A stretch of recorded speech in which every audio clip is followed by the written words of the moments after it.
Finally, today, when I read that Thursday marks the 50th anniversary of John Kennedy's inaugural, I could not help but remember how Kennedy's message of hope and change had inspired so many that day, and how those hopes were dashed and the confidence of the nation was shaken when he died such a few short years later. I was there, I remember, and I could not help but think of those days and the chain of violent events that followed as I reflected on the events of the last week. I thought about how weapons like the cheap mail-order rifle that Lee Harvey Oswald bought to kill Kennedy, and weapons even more powerful, are still available over the counter to people like Jared Loughner.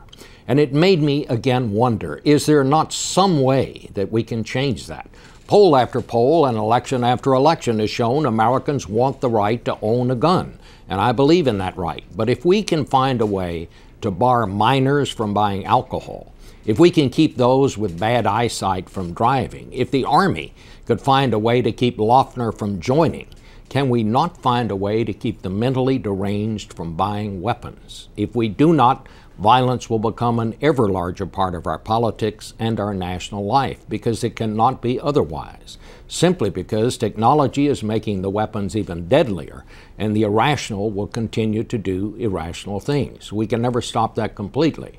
What we can do, at the least, is to make it harder for them. We also have a right to safety.